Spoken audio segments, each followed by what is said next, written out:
Welcome, everyone. I'm Sage. I'm Megan. You're back with the Squeaky Floorboard Society. Today is our birthday episode.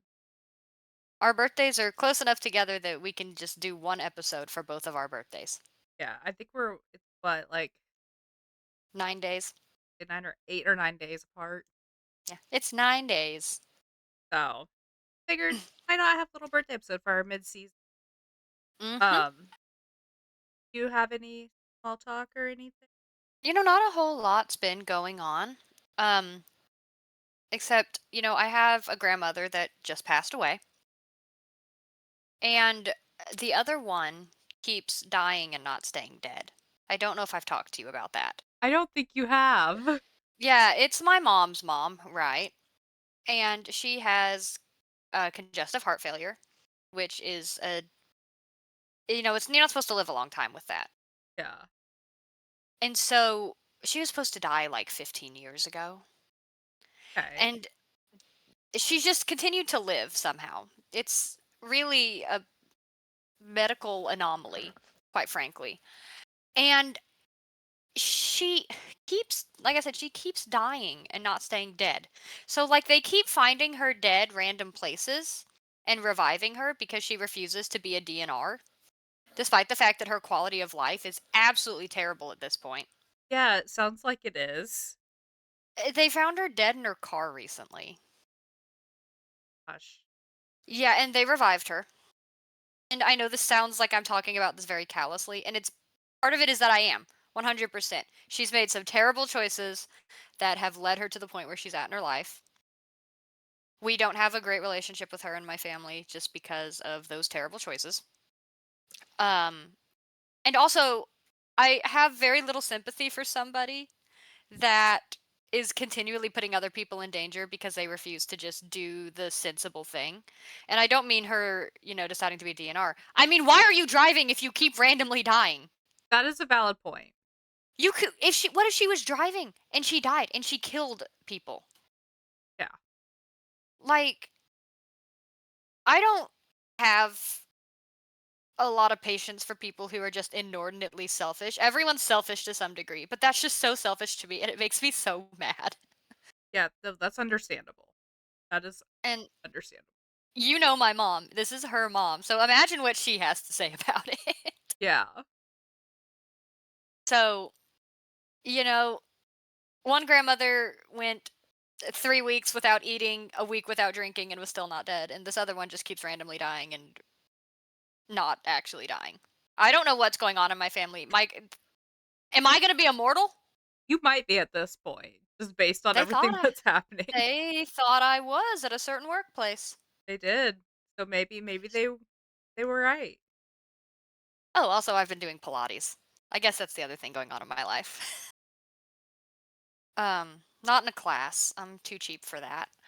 Um, but I've been on vacation this past week, a little staycation from work to reward myself for graduating. Sorry, everyone. I've been drinking. I've been drinking the cherry float zero sugar cokes. I got those when they first came out because I saw them literally when they first came off the truck because I was at work when they got delivered.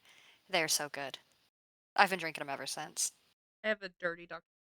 First soda I've had in Oh, congrats! so. But Um, yeah, if you want, Sage, if you want your abs to fall off and your arms to burn, and your legs and your hips to kind of hurt because you're sore, Pilates by Izzy is really good. Although I will say, for those of you listening, she's not a beginner level Pilates instructor by any means. in That's like good, dude. 55 days I missed one day and it was because I double dosed on my medication. Um, or I double dosed on the anxiety medication because I was having anxiety and I was aware that I was like freaking the fuck out, so I took Right. 2 hmm instead of my 1, which I can do. I have permission Right. from my doctor to do that. I am allowed to take 3 a day. So Okay. nobody yell at me, like, I am aware. Um, this is also the same night that I lost some rice cakes that I put peanut butter on. Um, I I straight up I wish that was a joke. How I do you wish lose a rice cake with peanut butter? so I double dosed on my medication because I was freaking out.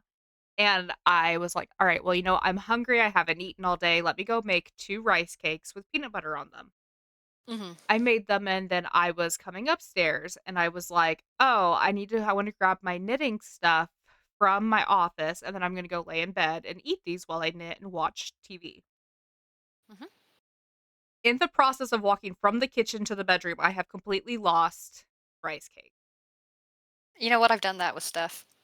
So I texted my husband and I was like, "Hey, double dosed on the medication. I lost my rice cakes. Don't know where they're at. I could not tell you." The Find room 'em. in which they were in was not even on my list of places I needed to go. I Oh. don't know if you can. Oh, on the toilet! Yeah. I Yeah, don't okay. I had no reason to go into the bathroom. Like I said, I've done that with stuff. I mean, it's not getting my knitting stuff, but, like, my kid'll need something while I'm in the middle like, on a journey to do something else, and I'll put the thing in my hands down, and I'll go get him, like, a snack or whatever, and I'll come back, and I'll be like, "Where is it?" And for some reason, it's, like, outside. I'm like, Yeah. Why? Like, when was I How'd you get there? here? I I wasn't even out there!" He texted me and he goes, "Love the way you decorate." And so That's such a that's such a funny response. That's like, you can't park there when yeah, somebody's car's broken you can't I love the way you decorate. down. Or no, I'm sorry, I lied. He said, "Interesting way to decorate," and then sent me the picture. I do have some interesting bathroom decor too, while we're talking about decorating our bathrooms. Daryl brought home one of those tiny Jesuses from work, and he's sitting on top of my bathroom cabinet. I love that. He's up there with a single conch shell and all of our toilet paper. I The other day, I, like, deep cleaned our bathroom and we got, like, a new shower curtain, a new bath mat, like, a set thing from Goodwill. I liked the Yeah. color, so I was like, "Let's just get it." When we got Uh, into the shower, it looked like a hotel shower, and I said, "I'm uncomfortable." do you know where my shower curtain's from?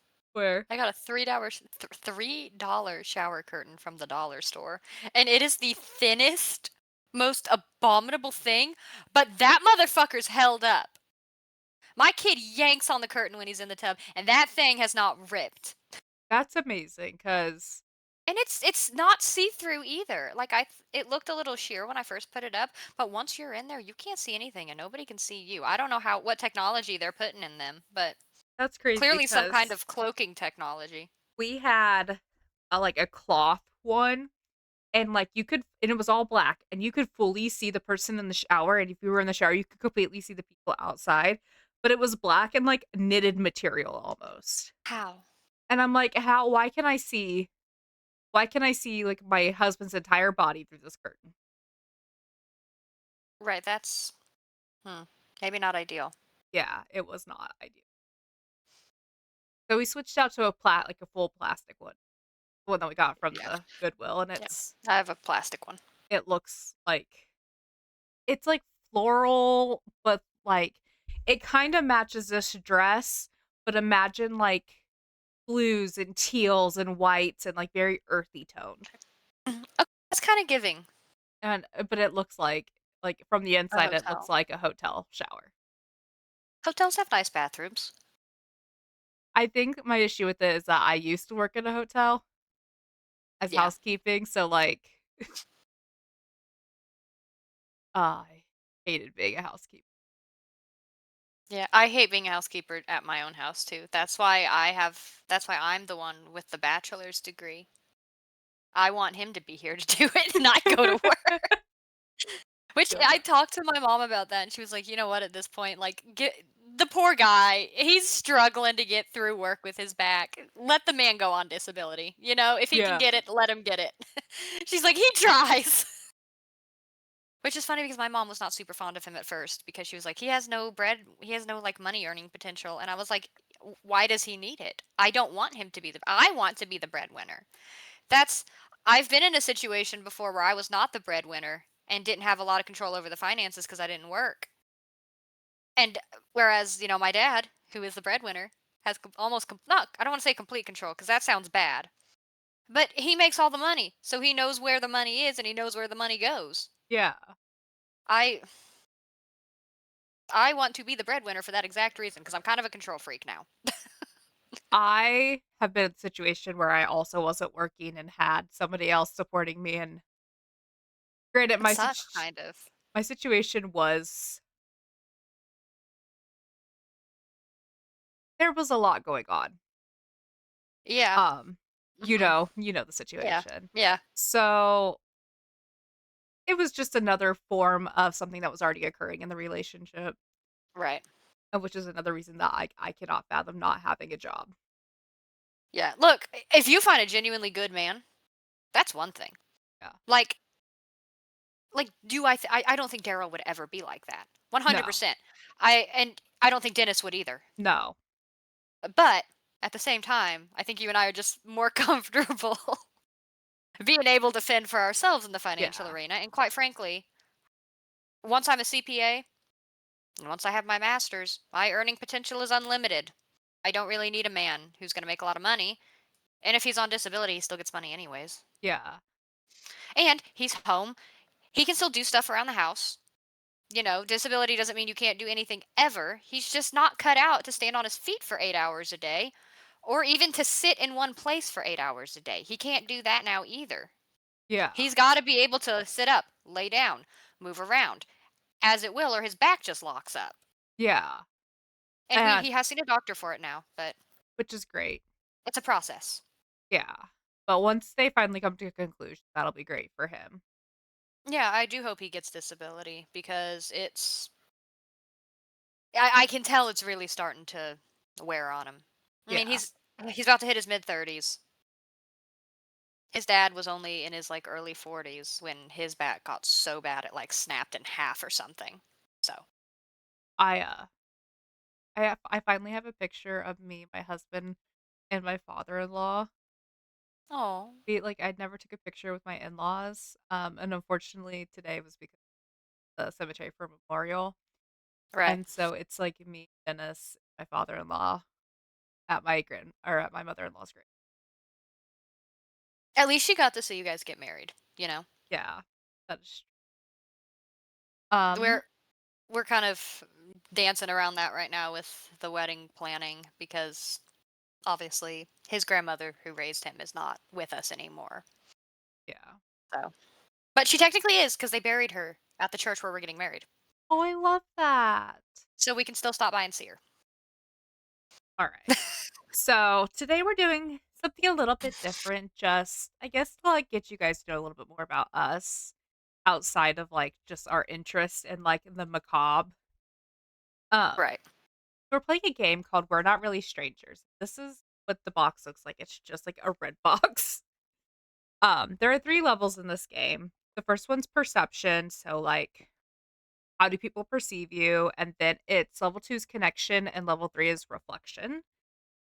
We're not doing, obviously, all of these Right. because that She's made a list. yeah, I took some, I think it was, I wanna say, I did 10 to, 15 questions out of each round, that I felt like were just some things that are, deep about us, but not, gonna give away, all of our information, if that makes Right. sense. Right. So, I love that when I sent this to you, I literally sent my first answer to you. You did, and I'm gonna tell you that that's actually not even the right answer, which is I gonna surprise you. I well, I figured it probably was after a conversation we had had, but I was like, so our first question is, what do you think my go-to karaoke song? And initially I said Pussy by Rammstein for you. That is a fun one to sing in the car. I'm not gonna lie to But you. I was thinking about this the other day. I feel like it's the song that your son loved when he was born, by Lorna Shore. I don't know the name of Oh, To the Hellfire? I can't sing that at karaoke. it. I mean, you could. I can't do metal vocals. I sound like somebody that should be able to, because I Yeah. have a decent amount of vocal fry and not a super high voice. But I can't. I've never been able to do it. Well, that was the only other song that I could think of that Um, this is gonna catch you off guard bad. It's "Every Time We Touch" by Cascada. Are you Because serious? no, because you don't have to be good. You can sing like I think I have an okay voice, but sometimes somebody gets up there at karaoke night and you're like, "You're a professional singer, get out of here." Right? Yeah. And then you feel bad about your own performance. But if you do every time we touch, the crowd's going to sing with you loudly enough that it doesn't matter how you sound. And that the intro alone, that first, I still hear your voice when you sleep next to me. Everyone's like, "Woo!" Yeah, I like that's a fair. crowd pleasing karaoke song because if I fuck up vocally, it's fine. The other one that always goes absolutely apeshit if you're in an all adult crowd is The Bad Touch by the Bloodhound Gang. Yeah, that is another one. I do crowd please, or if it's old people, Sweet Caroline. Yeah, Yeah, those are some really good songs. I feel like I I like hear the a crowd lot of pleasers. those. I feel like yours is something country. Oh, it is.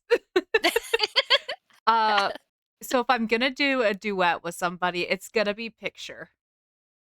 Because that's another one Mhm. that or it doesn't matter how bad you sing it, like, the girls will sing along to Right. that part, but if it's just me by myself, it's Paint Me a Birmingham. Okay, I don't know either of these songs, mind you. You don't know Picture? I'm not a big country fan. I do like some country, but it tends to I be put your more picture away, sat down and cried today. That you used to can be my send it song you as can a look, baby. sit I'll look it up. I'll look it up after the podcast. It has Kid Um, Rock in it. did you hear that Kid Rock said if the Liberals win at midterms, he's never making music again? Yeah, I heard that. You know what we have to do, right? Oh, At this point, this is not about being Republican or Democrat. It's about stopping Kid Kid Rock, Rock. the greatest threat to our nation right now. The music of Kid Rock. Unfortunately, yeah. He came out with one good song, "Ba with the Ba," and then the rest of them were just like, "I live in trashy," and that was it. I do like some of his, like, songs that he did with Hank Williams Jr., I'm but, familiar with Hank Williams Jr., not the songs he did with Kid Rock. they did Family Tradition, through that, and I really liked their version of it, Yeah, um, but not like, I don't really care for Kid Rock. no, no, he sucks.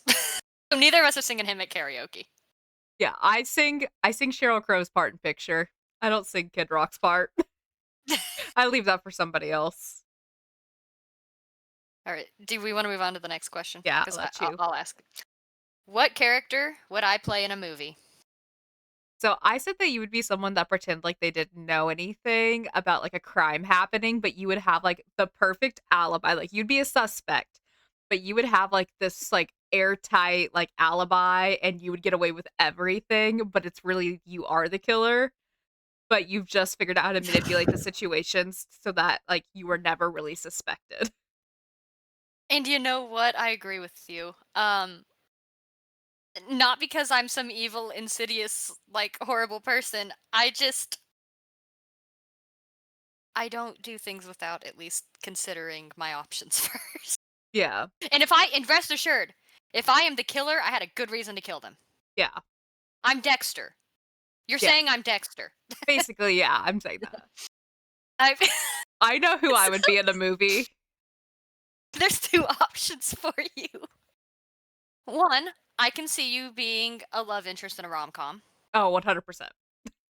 I can also see you being the token Native American in any movie about the woods. I was gonna say that, or I would definitely be the first one to die in a horror movie.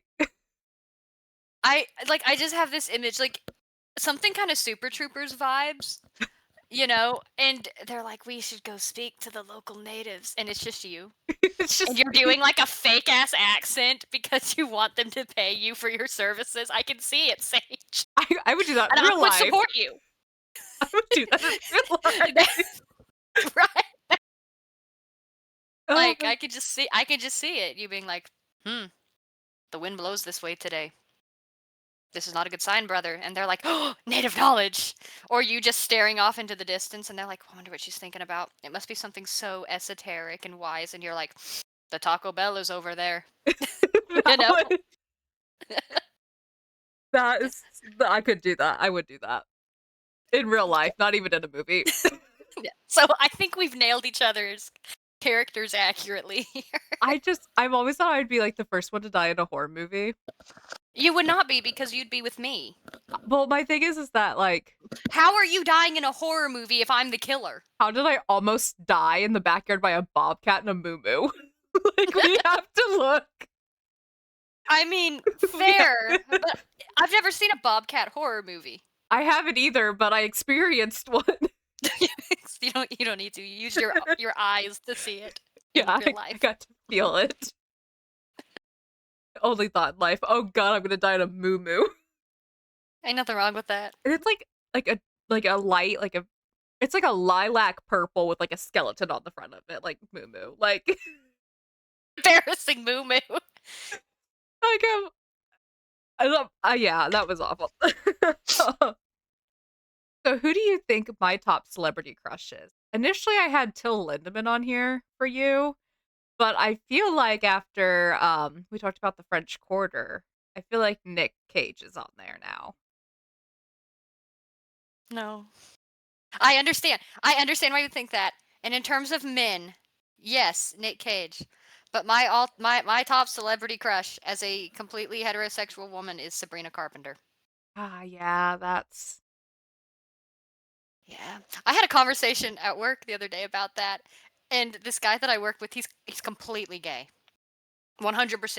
And I said, I'm a completely heterosexual woman. I said, and I would, if I had the opportunity to bag Sabrina Carpenter, I would. And he said, you know what? I'm a completely homosexual man. And if I had the opportunity to get Sabrina Carpenter, I would. yeah. So, yeah, I feel like, look, I know she's had some controversies recently. I didn't No even one's know she perfect. had some controversies. Yeah, I mean, she always kind of does because she's a little provocative and she's a little sarcastic, and I think sometimes in tongue in cheek. And I think media literacy is dead. Yeah, Um, but I don't care. No one's perfect. no. You? I feel like you have like a really conventional one, and I don't like Ryan Gosling or something. Ew, no. No? Johnny Depp and Jason Oh, I knew Statham that. are, like, my top 2, like, they're And both tied for you've first. said both of them to me before. Yeah, those are, Do like you have a phenomenon where like you think most celebrity men are absolutely hideous? yeah, I feel like, some of the ones that people are, like, obsessed with, I'm like, I don't get the appeal. Timothy Chalamet looks like a French shoe. Yeah, like, I don't And I get, can't. like oh, not Ryan Gosling, Ryan Reynolds, No, I absolutely not. don't think he is. I Jacob Elordi? No. I know everyone's obsessed with Jacob Elordi right now. I don't see the appeal. The I only time I've seen the appeal was when he was playing the creature in Frankenstein, and he had the kind of longer hair. And that's because I thought he kind of looked like Daryl.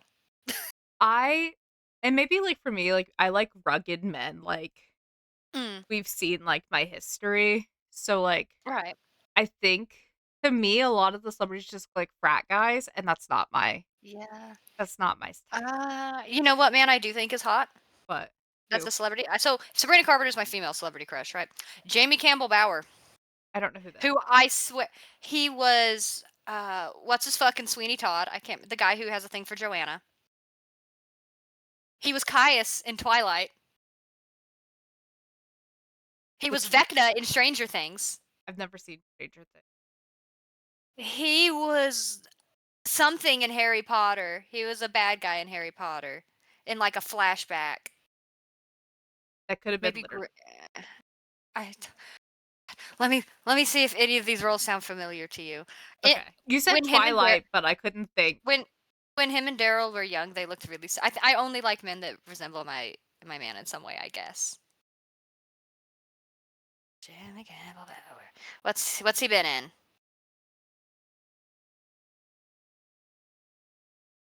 He was in the Mortal Instruments, I don't know what that is. Stranger Things, Sweeney Todd. He was in Camelot. Fantastic. But what was he in that fucking movie?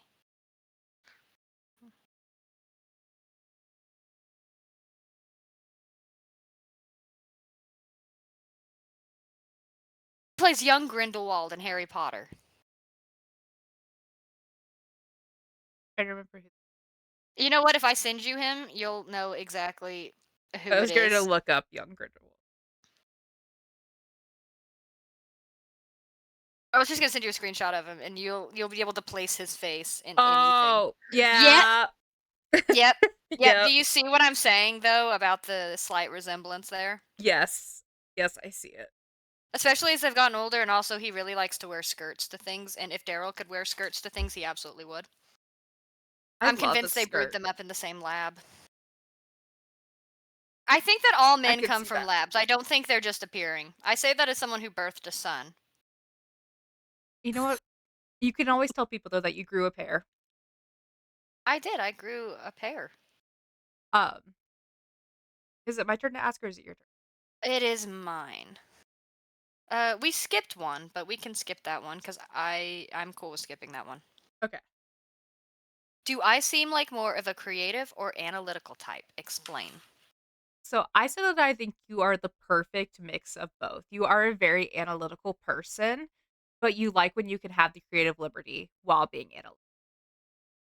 I like to get creative in my analysis. Yeah, like I can picture you like having things like beautifully color coordinated that are like easy to find things and being like, okay, well I know that green's this, but you would also try to make it look pretty and aesthetically pleasing to yourself. Yeah, I do that. So that's why I was like, um, I feel like you're a nice I mix of both. I feel like you're also a nice mix of both because you're a very creative person. You have very creative hobbies. Like I consider knitting a very creative hobby. You have to have some level of vision for that. But also, you study psychology. Yeah. Psychology is my So first love in life. yeah, I think we're both fairly, and I think it's rare to find a person that is one or the other. I do think that my dad is not creative at all and strictly analytical, whereas my mom is extremely creative. They're the exceptions, guys. I feel like my You're, dad is pretty creative. I would say your dad is one of the most creative people in this world Yeah. because the way he thinks about things is so unique. It He's really created a is. new line of thinking that's never existed before. And my mom's also a pretty creative person. She's done beadwork for till she lost her sight. Like, Yeah. can't do numbers, struggles with reading, but man, can she create some beautiful patterns and And I feel like one is not better than the other. no, I feel like you need We need both. both in this world in Yeah, order. We need creatives to keep everyone happy, and we need analysts to keep things running. that is true. But because it's you can't have one or the other, society doesn't work. The arts are important, just in a different way. And you were talking about a vision with like knitting. So what's really Hmm. funny is about the thing that I'm currently knitting. It initially started off as a scarf until I realized that I just have like a bunch of like tiny like little balls of yarn that I literally can't do anything with. Right. So now I'm knitting like sections to sew together for a blanket, and they're Cute. the most random colors. No, but I think that actually that's kind of a like a bitch in color story. Well, and I I like that. also It's giving nautical. well, and to me, like, so one of the things like my style is like rustic farmhouse cottage core style. Hmm. And so I'm like, well, a blanket that's made from different types of yarns, different colors. I feel like that gives such Yeah. like a cozy, chaotic, well put together vibe. And so I Yeah. like really love it. But like we're getting ready to get into like another texture of yarn that does not match any of the ones used previously. So I'm nervous about that. You'll do fine. You'll do it. I'll Right. get It through it. is your turn. As a child, what do you think I wanted to be?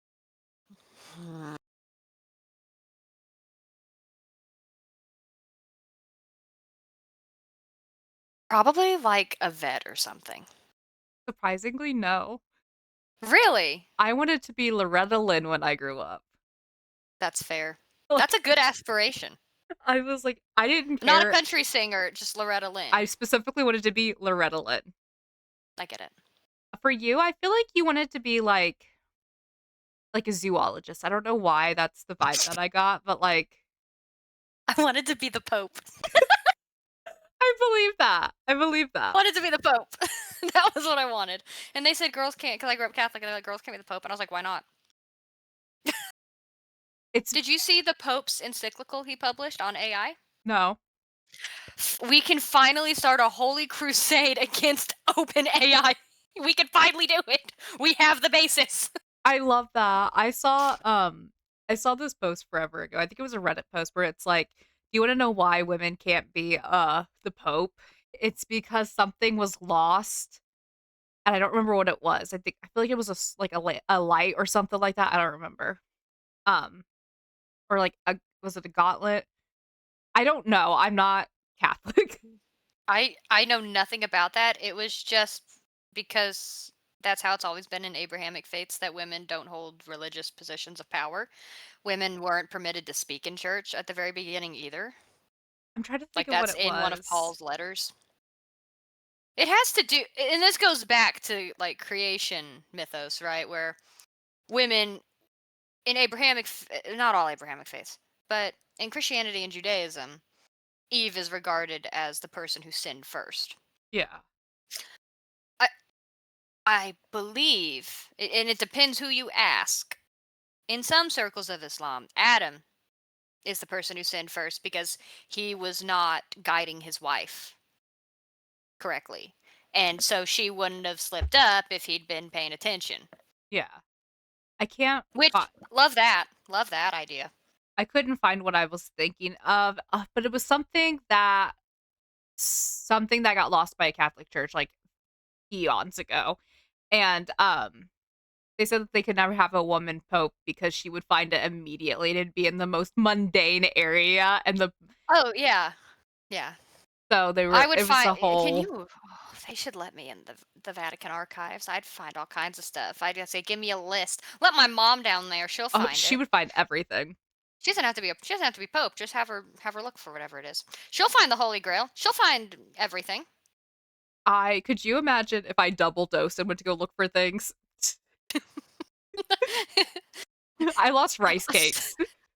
So I lost my rice cakes, but I found Jesus's tomb. No You one would know, ever believe me. that kind of vibe. So, what about me is the most strange or unfamiliar to you? Mm. So I didn't even write one for this because I apparently only got to that previous one and stopped writing anything. I feel like we've known each other for so long. Right. Like, so I feel like there's nothing at this time, but okay, I think when we first met, I think the bluntness that you had was the most unfamiliar to me.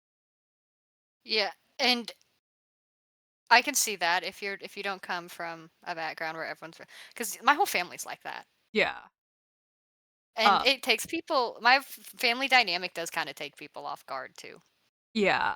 Um, and then like I came from like a mother who like had a lot of anxiety and was like very mindful about how she spoke to everyone.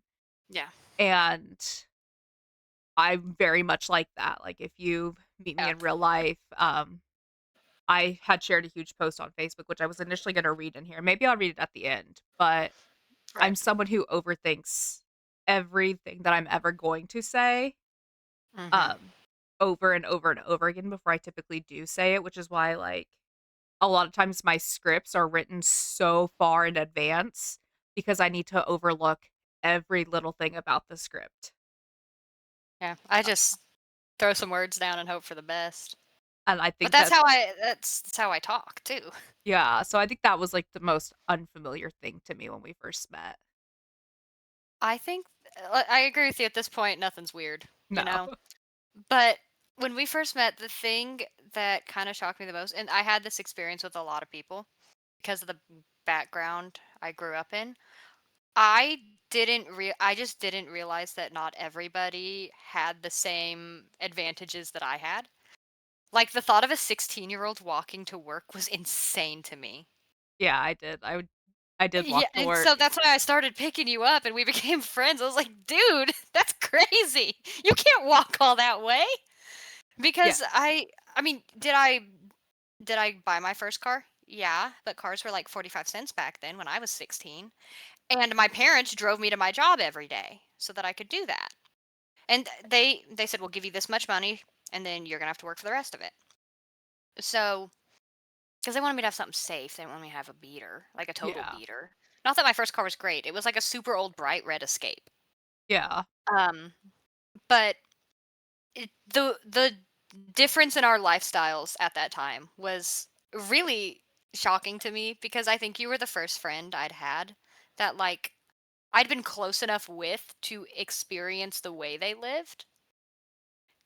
So, like not the first friend I've had, but the first friend I had that was close enough to experience the way they lived that also did not come from a similar background as me. Yeah, like, if you guys saw the way I live now, you would Yeah. not believe that I came from where I did. Yeah.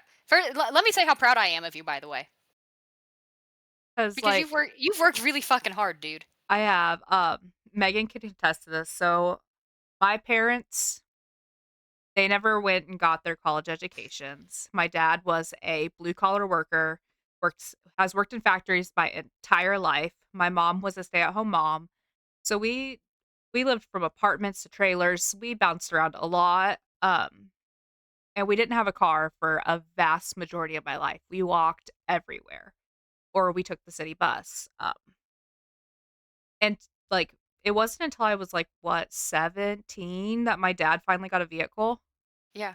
Like it was, I had already been working at the restaurant for a while by the time my dad finally got like a vehicle. Which is why I didn't get my license until I didn't get my permit until I was 21 Yeah. because I'd never been around vehicles up until that point. Yeah. So, Whereas both my parents are college educated. My mom did become a stay-at-home mom after a while, but my dad makes I'm not gonna say how much my dad makes, but my dad does well. So we just experience these vastly different childhoods, and like sometimes Sage would tell me something. Now it does. Now nothing catches me off guard, yeah. and nothing about my life could ever possibly catch Sage off guard. I think. But when we first started being friends, she would say something that like had occurred in her life, and I'd be like, "What?" Yeah. There was like I think with us becoming friends at the time that we did, I think that you showed me that like not like life didn't have to necessarily look like it did for my parents.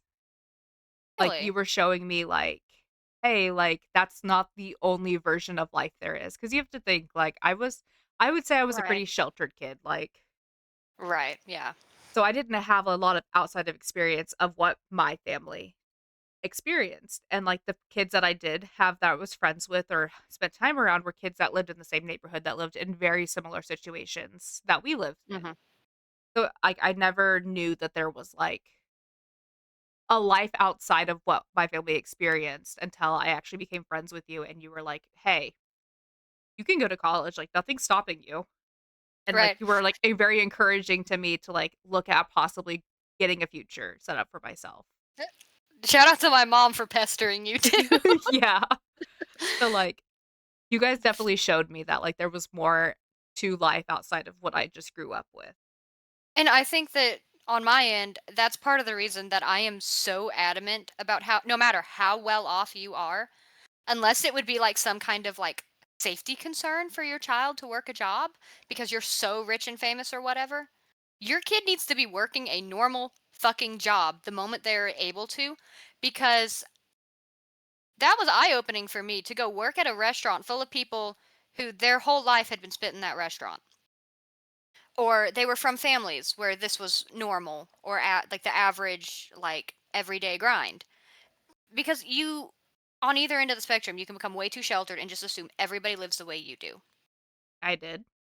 and like I did I all my friends were like me growing up and so I think it's important that no, even if you're well off and your kid doesn't have to work please send your kid to get a normal job with everyday regular people because they're not going to know how much privilege they have unless they spend time around these people. And I think that that's part of the reason. Like trust fund babies, right? Everyone agrees Yeah. trust fund babies fucking suck because they're stuck up as shit. If you had sent them to go work a job and see how the real world works and how people actually fucking live, they wouldn't be so damn insufferable. Yep. I can agree with that 100%. I think it's important because also you build these actual friendships and relationships with these people that you would have never encountered And otherwise, and and you go it gives you empathy. you can A learn lot of so people who grow up much. rich struggle with empathy for people that, you know, are in a different tax bracket than them because they don't understand and they've never developed a friendship with anybody, And, like, you I know? can attest to this, like, obviously, you guys could tell me and I came from very different backgrounds, but when we were making the same amount every week, Mhm. working the same job, there was, like, a lot of times where there were times where we weren't necessarily doing well that week. The next week, we might have been doing a lot better, but, like, I learned very quickly, and I'm sure you did too, that, like, how money works Mhm. as well, but we also learned so many things from the people that came through the restaurant, Yeah. whether it was workers, uh, Mhm. diner like, customers, like, we learned a lot about the I world. we learned a lot of what not to do too. Yeah, we did learn that too. Yeah, so, I'll end my rant about making sure your children are employed, but also rich kids who don't have jobs early on have no life skills and no work ethic. That shit is not just inherited. Yep.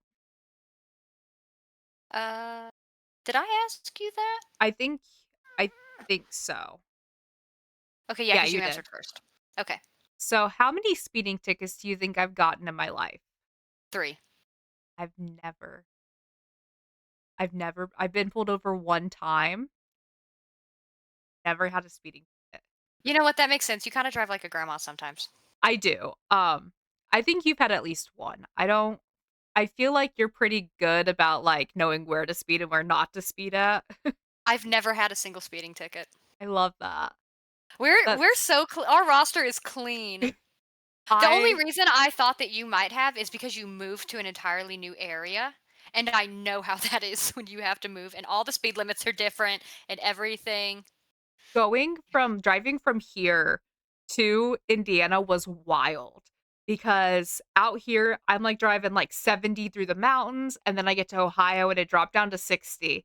I got to, Kentucky, and it dropped down to 50. I got back into fucking Indiana, and it dropped down to 30. Yeah. And I was like, "What the fuck?" Like, I've been driving 70 for, like, hours now. Yeah, that's our speed limits here are too slow. Yeah, 100%. Do I seem like a morning person or a night owl, and why? I think spiritually, you're a night owl. I feel like if there's times where you're up, like, late, like, back in the day when we used to be up till, like, 3, 4, 5 o'clock in the morning, like, you were your most productive self when nobody else was awake. But nowadays, just given, like, where your life is, I think you're habitually a morning person, but spiritually a night owl. I do agree that I'm spiritually a night owl. The week that I was off, I stayed up much, much later than I normally do to spend time with Daryl since he stays up a lot later than me since he works evenings. And it was nice. I didn't mind it. I do think that I somewhat prefer being a morning person just because I can get up early, get my stuff done, get an early start on my day. I don't have to be going, oh crap, this place is going to close soon, because it's 9 a.m. They're not closing for 12 hours. Yeah. But I don't really mind either, but I agree with you. I am spiritually a night owl. I think you are probably also spiritually a night owl, but and I think you do probably still stay up later than you should sometimes. But you're forced to kind of be a morning person too because Yeah. of your job. I like to say that I'm a permanently exhausted pigeon. I like that. I feel like that's how I am. I feel like there are some mornings where I can wake up and be the most productive person you've ever met. And there are times where I may stay up until 2, 3, 4 o'clock in the morning, and I'm super productive during that time too. But I'm Yeah. just always tired. I'm not productive at night anymore, but I think it's because that's the time I spend with Daryl. Yeah, I tend to be more productive when he's not here. that's valid. Because, my kid, he'll do stuff with me. If I'm doing the dishes, he'll stand there and play in the water and stuff. And he follows me around. Yeah. Daryl's got his own. He's a grown man. He's got his own stuff he wants to do when he gets home from work. So He's not gonna follow me around while I do the dishes. Yeah, that's is it my turn to ask or is it I I think so, yeah, 'cause you just asked. Wait, no, I just asked that because you answered first. We're so bad at remembering we things. really No, I think you yeah, you Oh, no, I did ask you that. alright, Okay, okay. So on good. a scale of 1 to 10, how messy do you think my car is? 1 being the cleanest, 10 being a complete disaster. So I'm at a bit of a disadvantage here answering this because you haven't had a car the entire time you've lived in Indiana, basically. That was just solely yours. That is fair. But I'm gonna say your car probably sits at a 3 or a 4. I can agree with that. I would say that mine's about a 3 or a 4, given now in Yeah, I think it probably depends. the wintertime, it's a complete disaster because I'm not gonna sit Oh, out there and yeah. clean my car out. Well, yeah. But the summertime, I would say it usually sits about a 3 or a 4, um, Mhm. because we go out to eat and stuff like that, and stuff gets left in Right. For you, I'm gonna say a 5, and the reason being is because you do have a child that rides in your car. I'm Uh, gonna put myself a little higher. I'm gonna say a 6. Um, maybe even a 7 at the worst times because Daryl's also really bad. Daryl's car is messy, dude. And it's because he has a tendency to eat in his car and leave stuff. Like he'll leave the wrapper in his passenger floorboard, and then I get annoyed with him. I clean my car out every so often, but no, my son is messy and Daryl's kind of messy in terms of he's not messy inside the house. It's just the car.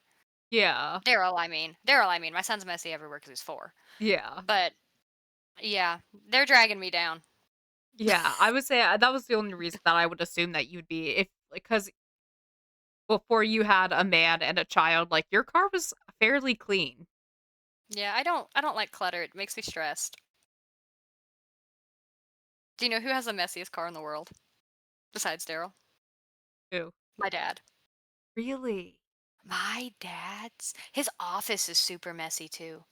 Really? There's just always stuff. No, my dad is he's not like food messy, but he's just stuff everywhere Is he messy. organized chaos messy? Sometimes his car's not. His office, I would say, is organized chaos. I think he just has too much stuff in it. But there That's will my just be dad. papers everywhere. He knows where they are, but they are everywhere. My dad's Or bedroom. if he shreds paper. I've seen your dad's room. Yeah, like, that's organized chaos. He knows where everything is. You could be like, "Hey, where's that headlamp I bought you 10 years ago?" And he'll be like He knows. he's like, "It's in the It's 6th under pile from the door r under right, that under T-shirt." this. Yeah. Yeah, no, but my dad's not that good. But one time he was shredding documents because he loves to, as you should, he shreds everything before he throws it out. And the bag broke, and there was just the little paper ribbons all over. He didn't clean that shit up for like 2 weeks. My mom Oh was my mad as fuck. I would be too. He does leave food stuff in his car. He'll leave cups, drinks. My mom has to go out there once a week and get all of his coffee mugs that he's left. I That he believe takes his that. coffee to work in. Papers. If he hauls trash to work, because they have a big dumpster that he can use for some stuff. Um, he'll forget it's in his car. One time, trash sat in his car for so long that there were flies, and my mom almost killed him. He forgot it was back there. How do A lot on you his He's got a lot on his plate, so he forgets stuff. That's fair. Okay. It is your turn. Ooh, and we are We're hitting hitting my level laptop. 2. Yep, we're hit level 2, connection. What would your younger self not believe about your life today? I don't think my younger self would believe that I'm almost done with my first college degree, that I would get married to someone who wasn't financially and physically abusing me, and I don't think that I would believe that I owned a house. Yeah, I can completely see younger you not believing those No. things. Like, if I went back in time and told myself, like, when me and you first were meeting that, like, this is where my life Right. would be, I wouldn't believe it. I'd be like, "You're pulling my leg, like, that's not the life that we're getting ready to live." Well, if they showed up in a Bob Evans and said that while we were rolling silverware, they're like, "I'm safe," I would believe them. I would say, "See, I told you you could do it." What I would about I mean, would that differ for you from, like, if somebody popped back and told, like, six-year-old you that? if someone told six-year-old me that I'd be living like this, I don't think I would be able to conceptualize, like, Mm, owning a house. right, Like, because that wasn't something my parents did. We rented apartments, we rented right, trailers, houses, and stuff. So right, I think that if someone told me that when I was 6, I'd be like, "Oh, well, that just means that I am renting a house." Like, I think that's what six-year-olds would right, have thought. right, that makes sense. So, what about you? Uh, no, I don't think six-year-old me or 16-year-old me would believe I live the way I live now. One, six-year-old me would have said, "We're not gonna marry a guy named Daryl." You know? Um, my mom and dad said I'm gonna marry a doctor or a lawyer. I think six-year-old me would be because of completely superficial and snotty little kid reasons would absolutely turn their nose up at who I ended up with. But 6-year-olds don't understand what Yeah. actually makes relationships work and what you should look for in a partner. 6-year-old me would be like, he's poor. Could you imagine someone coming to tell six-year-old me that I'd be marrying a Russian man? Who didn't know when their birthday was. Like, Can six-year-old you me tell would not a cons 6-year-old? 6-year-old you learning any part of Dennis's lore would be enough to send you into an early midlife crisis. Well, see, so here's what's so funny is that when I was writing my long Facebook post about living with OCD and anxiety, I was thinking about the first anxiety attack I've ever had. You wanna Mhm. know when my first one that I can remember was? What was it? I was in 5th grade. So I think that I was already experiencing, like, an ongoing crisis by that point. So I Y think if someone told me, six-year-old me, that I'd be marrying a Russian man with all the lore that he has, I think that that would have been the start of the ongoing crisis Right. that was already going on. But in addition to that too, I didn't think I wanted kids for a long time, and obviously I have one. And I definitely don't I think whether it's 6-year-old me or 16-year-old me or 20-year-old me, I think I would be kinda surprised at how much work I've actually been able to put in and how much stuff I've been able to achieve despite all odds. I know that sounds silly because it's like, "Oh, little white girl, very privileged upbringing." But I've very much been a victim of my own making for most of my adult life. Everything that's gone wrong in my adult life, I'm an adult enough to admit that it's been entirely my fault. I I can say this for I think both of us. We have chosen to learn every lesson the hard way. Hard way. We Yeah, everything. we there could be 2 options. One of them is the easiest option. We're gonna pick the hard one. We have done it almost every single time. Yeah, like literally every single time. There's a very clear cut, obvious right answer, and we're like, but what if I just did the what happens if I do the other thing? I just want to see. Just want to see Yeah, for a minute. yeah. So, oh look, I've put myself back severely through circumstances of my own making, if you will. But I think younger me would be surprised that I had that work ethic. I also think that younger me would be shocked at how stupid I am. I I remember don't know what's being going on ever. so, like, I knew that, like, when we worked together and, like, what your kind of your standpoint was on eventually having children. Like, it wasn't something that you particularly saw for yourself hardly Yeah. ever, but when you called me, you were in the middle I was in the middle of a Walmart and you were like, "Check Snapchat." And hearing, like, Yeah. the shock, but also, like, you sounded like you were finally, like I don't wanna say, like, you finally found joy, but, like I get what you're saying. but, like, just the way your voice sounded when you called me to, like, tell me that you were pregnant, like, Yeah. was not how I thought you would have reacted. And I was, like, Yeah. really happy for you. I mean, I screamed in the middle of a Walmart. Yeah. Dude, I wouldn't have pictured myself as a mom, and to be fair, a part of the reason I got my tubes tied is because I could never picture myself being a mom again. That's Um, I explained it to somebody like this, and some people are gonna shit on me for this for sure, but I think a lot of people understand what I'm saying. I love being my son's mom. It's yes, it's hard, but it's very rewarding, and I love him, and I would do anything for him.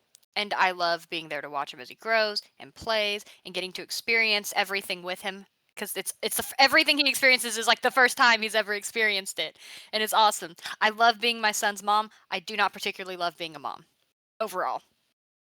That's valid though, like, I mean, I think if I had another kid, I'd be like, "Oh god, not this shit again." Like, it's cute and fun this time around, but I know if I had to do it again, I'd be like, "God damn it. Not this again."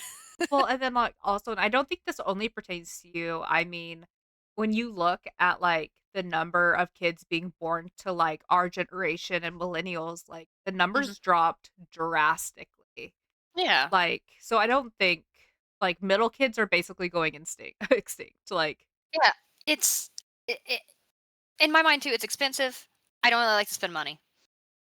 that's One fair too. one child, I go, "Okay. Okay, this is my one and only child I will ever have. It's fine if I have to spend a shitload of money on him. I'm not mad about it." But I'm a cheapskate. I like my alone time.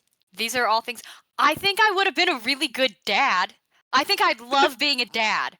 I I know that sounds bad, but I think Daryl would have loved being a mom, and I would have loved being a dad, and we would have had 5,000 children if we were the opposite gender. I can You know? see that.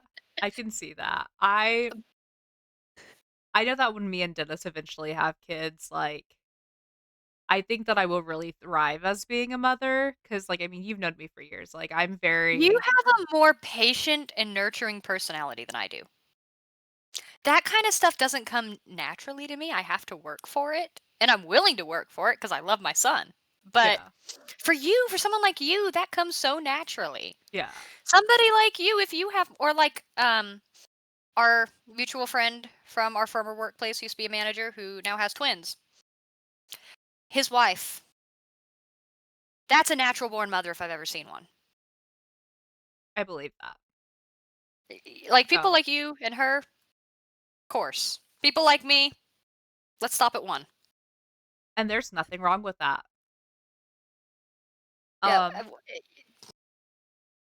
no, go ahead. I was like, "Do you have something else to add?" I was just gonna say we're not shaming anyone for the number of kids they have. Have the number of kids that you can support and provide for adequately and care for adequately and that make you and your partner happy. Yeah, like, what works for us may not work for you, and vice versa, Mhm. and That's we why will we're different people. respect you. Hopefully, you'll respect us. Is there anything that you're lying to yourself about any are you lying to yourself about anything? Yeah, probably. Uh, Probably. Yeah, I would say that I probably do somewhat lie to myself in terms of how productive I can be because there's only so much a person can do in a day. that's I wrote that I can handle having a million things on my plate. I love that we have the same struggle. Um, because again, I'm gonna keep referencing this post, and maybe it'll be at the end if you guys wanna hear what I have to say about anxiety and OCD, is that I think for a long time because I wasn't medicated, I wasn't managing it, I think that I tried to put as many things on my plate as possible so that I was never alone with my thoughts. Is that why you do it? I'm always interested why people become super productive overachievers. I think that's has a lot to do with it. Like this next week classes start back up for me. I've had a month off and it has been hell, if I'm going to be completely honest, because I can only do so many things. Like I'm working on getting certified in responsive readiness for natural disasters Girl, me with because that storm spotter course. just because I need something. Like, I like Yeah. learning, but I Mhm. also being alone with my thoughts for too long can be very detrimental to me, Mhm. um, because I obsess over everything.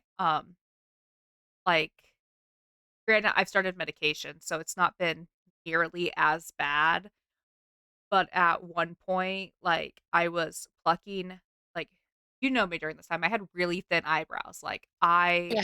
I have too much time on my hands, I will start having compulsions, and I'll start having intrusive thoughts, and I'll start to spiral, and that's not good for me. So I feel like when I have 110 things on my plate to do, then I don't think about what's going on inside. Yeah, I also feel more comfortable having a million and one things to do. I actually have a whiteboard on my fridge in which I write down all the things I want to get done today and then all the things that need to get done for the day. And I don't do it for the reason that you do it. I do it just because I want to see if I can. I suffer from whatever Mark suffers from. Markiplier. I suffer from whatever he suffers from, but I'm not gonna make a movie. I I get that. And Dennis is that same way. Yeah. He wants to see how much stuff he can do and what his body can handle, Yeah. um, just like in a day. Like I don't Yeah. and I wish that that's how I thought of things. You know, and I do think that it does give you when you get through doing a whole bunch of shit and you just go to bed dog tired at the end of the day, I don't know that anything feels better than going, I literally did all of that. It kind of becomes after a while it becomes a sense of pride, but the downside of that is that then when you don't have a productive day for whatever reason, like I told my coworkers I'm never going on vacation again. I can't do it again. I can't. I There was not enough stuff for me to fill my time. I think if you weren't like it's not like a staycation, but like actually like if you came out Right. here and you were like, "Oh, there's so many things to do," and you were actually like out like Yeah. doing like a million and 10 things, like I think you'd be fulfilled during that. But if you were just doing like a staycation, I feel like you complete all the tasks you want to in the first 2 days, and then you leave nothing for yourself the rest of the Well, days. and the other thing too that is so agitating is, and this is just life with a toddler, right? They've learned the word mom and they use it a lot. Even for things that 100% they don't need mom for. And that really puts a damper on your productivity. Have you So seen that's part of the reason I was staying up so late is because almost all of my day would be spent with my son doing stuff for him and with him, which I planned to take him to do stuff. Like we went to the pool and stuff because he's been wanting to go. We went hot tubbing a couple of times as well. We spent a lot of time in the water actually. Um, in the park, we went out to eat at little places that he likes. I plan to do all of that. But I was like, okay, so I'll have this time that I'm doing stuff with my son, and this time that I'm doing this, and that's not how it works. All day was just him, all day, all the time.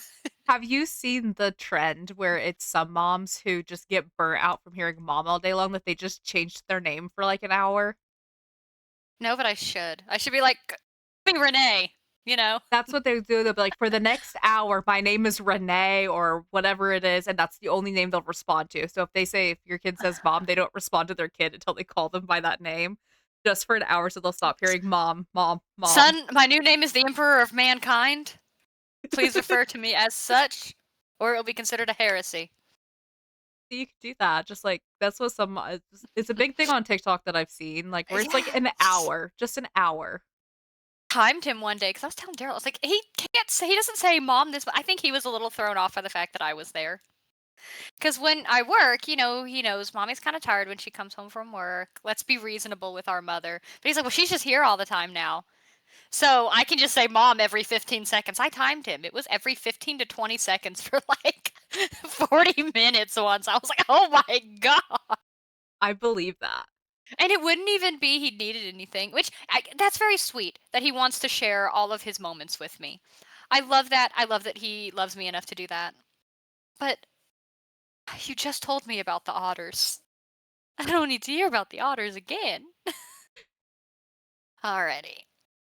What are you still trying to prove to yourself? I think that's what the question that we just did.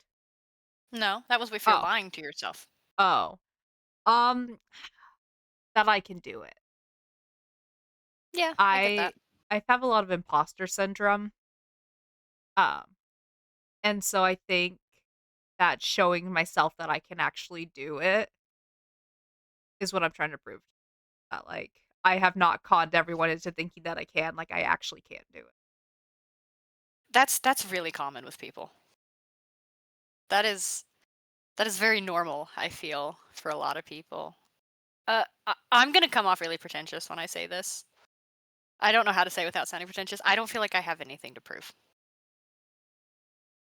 To myself or to others, at this point, I feel like I've shown what I can do to the people in my life. I feel like typically my work at my job speaks for itself. And, you know, but Knowing you, I've very much become a person where I'm like, what will be, will be. yeah, I would say knowing you and seeing, like, if you would've, like, asked, like, 16 and 20-year-old us, like, I think our answers would be very, very different. But, like, I feel like you've completed every goal you've ever put your mind to in some way or another, Most of and I them. think that you've hit that point where it's just like, I've done everything that I've wanted to pretty much do, so you don't really have, like, I feel like much to. college was the last big thing I needed to prove to myself that I Yeah, could do. And even then it wasn't a question of whether or not I thought I could do it. I just wanted to I guess I wanted to prove it wasn't a waste of time to go. But even then, it was such an expectation for me. I think that's the problem, and Daryl's noticed this with me too, is I don't necessarily think of things as goals. I think of them as just expectations, things I'm expected to do. yeah, And so that's not proving it, that's just doing a thing you have to do. yeah, Now, if you'd asked, 16-year-old me that question, I'd be like, I have to prove that I deserve to be here, like to be alive and walk this earth, yeah. but of course, I'm 30, I'm almost 30 years old. By the time this episode comes out, I may be 30. Yeah, I will be just turning 26 when this episode. So I will be shortly away, like days away from being 30 when this Yeah. episode comes out. This episode comes out on the 28th. Okay, so 2 days. Yeah. So, what are you more afraid of, failure or success, and why? Depends on what it is. 100%. I'm terrified to fail as a mother That's valid. because, but sometimes success can be scarier in other arenas. I think that's the one area that I'm afraid to fail in is with my kid. But outside of that, sometimes I get a little nervous thinking about like, oh God, someday I'm gonna have a job where what I do really matters, and it could like if I fuck up, it's like a big deal. So suffering from success. Part of it too is I went in the same field as my dad, and I see what his life is like. For me, when it comes to this question, I think that I'm afraid of failure, and not because of, like, a generic reason. I feel like I have fought very hard to even get to this point, and I'm still fighting every day to achieve getting a master's degree and completing schooling and doing all of this, especially with already what's going on mentally with me Hmm. and things that I have just gone through in my adult lifehood, that I feel like if I were to fail, then all of the damage that was done to me was not good damage, was just damage. Yeah, what is that from? I heard it on Because I TikTok, and that quote made me cry for 3 days. Yeah, I've heard that before, and I agree. Like it's not the fear of failure itself. It's the fact that if you don't succeed, then what was it all for? Yeah, and that I think that's the scariest part for me, is, like, if I fail at one thing, okay, whatever. But if I don't reach that point, then everything that I went through was just for nothing, and that, I think, is way scarier than actually failing or actually succeeding. There's another thing I'm scared to fail, and I do not want me and Daryl's relationship to fail because at the end of the day, he's been my kid's dad the entire time, and I would hate to do that to my son. And that's valid. Like his real dad's already not. I I would don't think we've hate. ever mentioned that. Oh yeah, my son's from a previous marriage. I've been divorced before. Um, and this is no shade to his dad. Stuff happens. Um, for reasons that are nobody's business but ours. He's not around. Hasn't been. So Daryl has been my son's dad since he was 2. Yeah. And I would hate to be like, "Well, I know you already were down a dad. Do you wanna be down another one?" Like, that would suck. That that one, but, like, I think it was good that, like, some of the stuff happened early enough in his life that it's, not necessarily creating, like, a core memory for him. Yeah, that's why that I have absolutely no resentment towards his dad for, not being here. Because, thank God you had the good common sense to do it before he would ever remember you. Yeah. I respect that a lot more than a dad who kinda half-asses it for 10 years and then disappears and, like, Yeah. hurts the kid irreparably. Yeah. So, like, I do have respect for the fact that he chose to do it that time. Yeah, Um, absolutely. but, like, there's a lot of conversations about this type of stuff that happen off camera that we know each other's view. Is this my turn? Okay.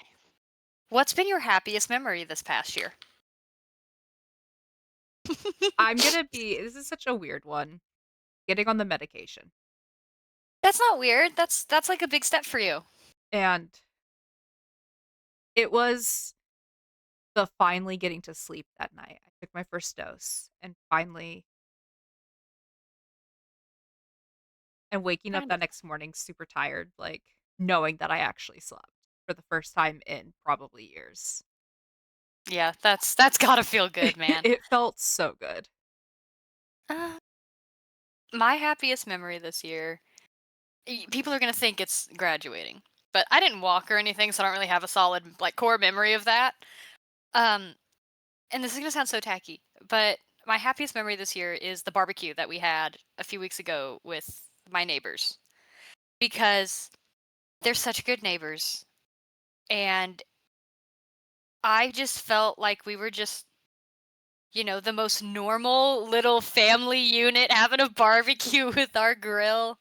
Like, I was looking around, I was like, "We got 2 really good friends here because 'cause they're a couple as well. We've got our kid here, my man's making food and it's good and everyone's loving it.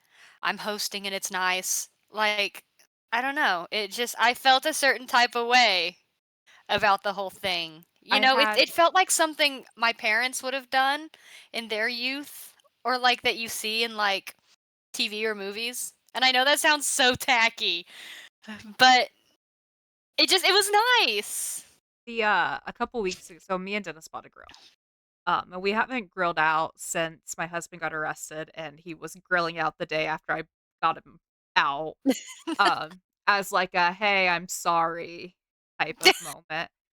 But sitting there while reading a book and him like, we finally bought patio furniture too because Walmart had a cute, like it was like $67 for, like, a three-piece Oh, furniture set, it's nice. and sitting there reading a book while he cooked felt like peace.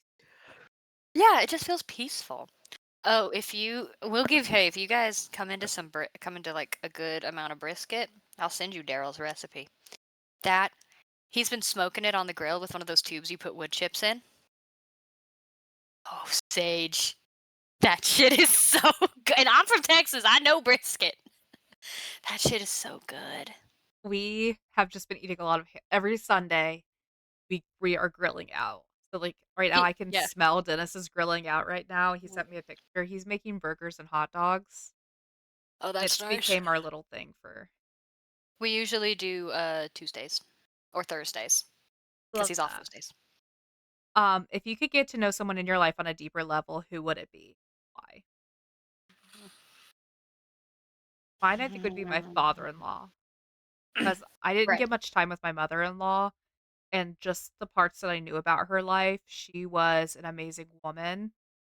And I would love to know my father-in-law on a much deeper level. The only thing is that a lot of it's now tied to my mother-in-law, so he's not gonna talk about it. Right.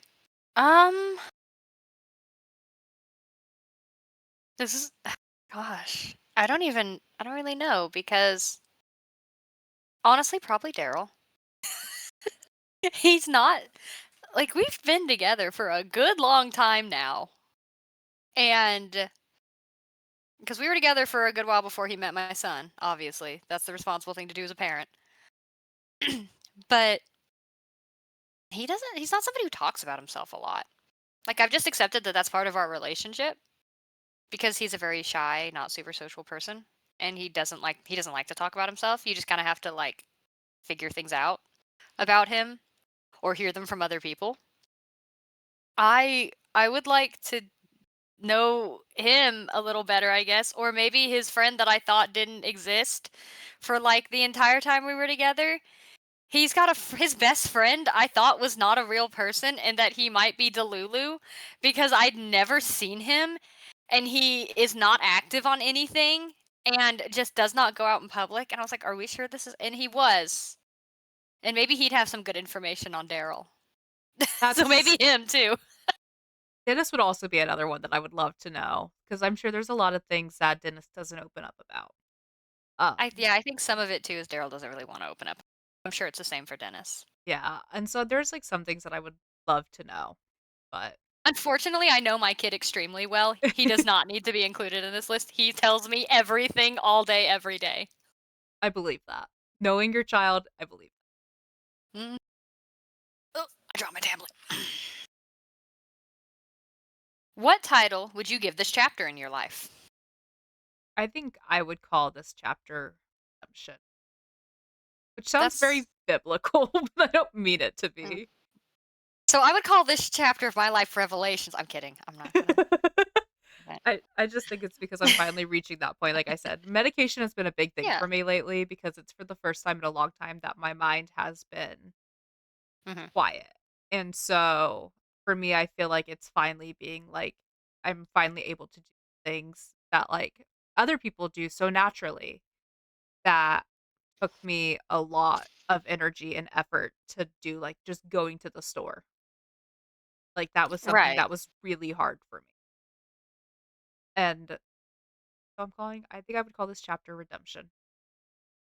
I would call this chapter of my life Do I Have Autism? Because we've talked before about the fact that I almost certainly do, based on family history and everything about myself. Um, and looking back on my child, like, but that's something I haven't really given much thought to until the last year. I was always like, man, I'm kind of weird. I didn't think about it any further than that. But the more time I've spent being like a real adulty adult, I'm like, shit, I think I have autism.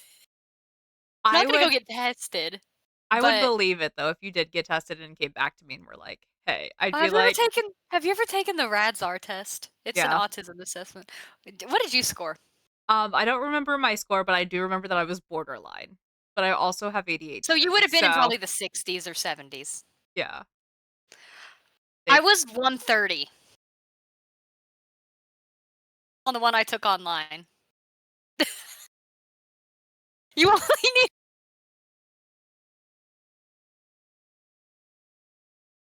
so so, good so chance. And of course, Daryl was like, "I didn't know you did this stuff." I'm like, "Yeah, that's because I don't want people to know I'm weird. I hide a lot of things from people, including you, yes, because I don't want you to think I'm weird with my behaviors." that's, one of the things that I talk about is that, like, people don't see, like, when you have things that you would consider weird or not normal Mhm. or whatever it Yeah. may be, and for those of you not watching, those were quotation marks around weird and not normal, um, Right. is that it's because there's a deeper thing, like, there's a lot of things that my husband wasn't aware of when it came to my OCD. What, you cut Like, off at the end? he didn't Dennis didn't know there was a lot of things, like my post. He didn't Mhm. know that I would wake up in the middle of the night to be like, "Oh my god, did I turn the stove off? Did Right. I did I leave the bathtub water running?" Like, I would have to Right. wake up in the middle of the night to go check, like, a million things before I could try to go back to sleep. Like, he wasn't aware that this was happening. Right. Yeah, Daryl was like, "You don't ever get upset about stuff like that." I'm like, "Yes, the fuck I do. I've just gotten really good over the years at not letting anyone know I'm upset about it." Like, and Daryl scored even higher than I did, but we know he has autism, Yeah. right? Um, he and his behaviors are more obvious. You've met him. Yeah. You can look at that man and go, "Ah, he's a little autistic." Um, but just because of the way he kind of stands and speaks and the fact he doesn't look anybody in the eye ever. But he's like, "You don't struggle with eye contact." I'm like, "It's not normal to make eye contact like this." I'm trying really hard because I think that eye contact is staring directly into people's eyes the entire time they're talking. I think that's what I'm supposed to be doing, and apparently it's not. I I found that out like 6 months ago that that's not what that means. I don't like to make eye contact, and Neither I does don't Daryl. know I don't like to make eye contact with people, and, like, and I'm not autistic, I have ADHD, and I don't know if that's just, like, something with that, but I think eyes are weird, to be completely honest. I feel that way about feet. Yeah, Peter. But no, I or like the fact that if there's certain things I get hyper fixated on. There's stuff that I do that probably would be considered stimming. And you don't notice that unless you notice it. Yeah, Um so that would be my chapter this but a lot of things that I do make a lot more sense when you think about them that way, and a lot of the stuff that I experienced, like I didn't realize how common it was for like autistic women to like when they present very feminine, it feels like a costume or a cosplay or, like that. And it it feels really, really performative. And I always thought, well, why I like the idea of ring dresses. I love it. I like makeup. I love makeup. I like to do my hair. I like to do my nails. I like all this stuff. I like high heels. And then I put it on and I go, this looks weird on me. Why? Why do I look weird to myself in the mirror? Why does this feel like I'm putting a costume on to go to Walmart? It's a sundress and some lipstick. I'm gonna And ask a question because I just wanna know if you also do this. Is there, like, any times where, like, let's say you get ready, and then you have to wait on, like, someone else to finish getting ready? So, like, for me, it's Dennis. mhm, But mhm. you're already all dressed and your hair's all done. Do you sit on the couch, like, perched up, like, you can't relax, and you, like, have to cross a leg, and you just have to sit there, like, you can't you're so scared of, like, messing anything up? No, because I still have to get my son ready most of the time. That's that's I'll get solid, actually. myself ready, and then Daryl will start getting ready, and while he's getting ready, I'll get the boy ready. Yeah, Because if I get him ready too early, he's gonna be a mess by the time we leave. that's He's gonna be fair. covered in Cheetos. So yeah, that's my life chapter. What lesson took you the longest to unlearn? Oh God, you might want to go first on this one because I would need a minute to think.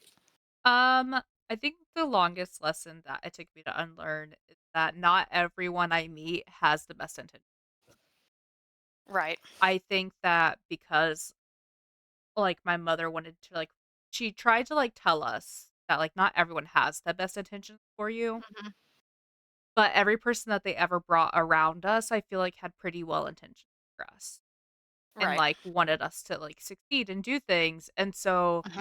I never had people, I feel like, around us that weren't, like, good people because, like, they were being good Mhm. parents, keeping only good people around us, and as I got older, I think that I wanted to trust that every person has some good in them, and I feel like that got me bit a lot of times because I was so quick to give 3, 4, 5, 6 chances before I was like, "Hey, like, whatever you're doing is not, like I'm not this is not something that I want in my life."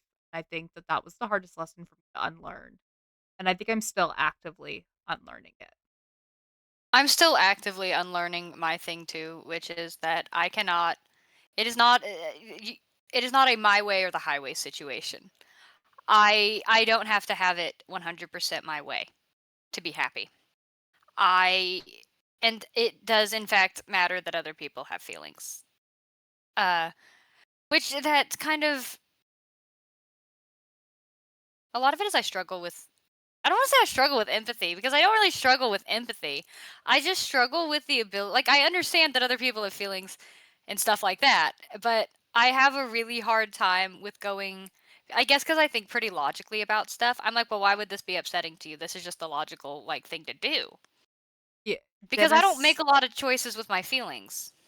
Dennis is the exact same way, so I get what you're coming from because it's something he's also actively unlearning. Yeah, so I guess maybe it's not even like a my way or the highway thing. I think I just need to understand that not everybody thinks with their brain at all times. And that's normal, that's human. Um, but I can't get mad at people when they're like, But I don't want to do that, even though it's the logical thing to do, because I just don't like it. It would make me sad, or it would make me mad, or yeah, which poor Daryl. He's so non-confrontational. And I'm like, "We're gonna move here Monday." And he's like, "Okay." That's me. I would say that I'm pretty, like, unconfrontational. I don't like confrontation. I am the second that somebody is, like, a little bit harsh with me, I will cry on the spot without a doubt. Um, Hot take, people like me and Dennis have to be with people like you and Daryl. yeah, like, Dennis is very much like, I when we were moving here, he gave me choice of, like, what house and what type of house I like. Mhm. But, like, I didn't the towns and the houses that I found that I liked, I didn't get an option. Instead, he gave me a list of houses, Mm. and what's crazy is that this house wasn't even one of them. The Really? house we're currently in. The house that I initially really wanted is 3 houses up, but they had a bunch of, uh, posted, things because the city didn't like what they did, and so they had to, remove a bunch of drywall and, just had a bunch of violations. And so as they were leaving, they saw this house was for sale, and so the lady was like, "Hey, I've got a couple that are interested in this house," and so that's how we ended up with this one. But the house that we Right. were initially gonna get is, 3 houses up from this one. Yeah, I joked that you and I picked partners that are just the opposite gender versions of each other. We really did, because you Okay, and that brings me to a something that I told Daryl the other night that I have to tell you. I told him because I saw a bunch of people on TikTok where they were like, they just like marry their best friend. I don't know if you've seen that. And it's I have. completely platonic, non romantic. And I told him, I said, okay, Dennis is older than Sage by a large margin, and you have shit health, Daryl. I said, when you die and Dennis dies, I'm going to go marry Sage platonically, and we'll just live together. And he was like, well, as long as you don't marry a man. I told so this is I told Dennis when we got married, we were not allowed to say because I believe in reincarnation. That is a big thing that I believe in. Right. Just I think that's a very Native American thing to believe in is reincarnation, and so me True. and Dennis at the end of our vows did not say "till death do us part." Mm, I so told we you're we're not. not allowed to say that, so that way we can be together every lifetime. That's so cute.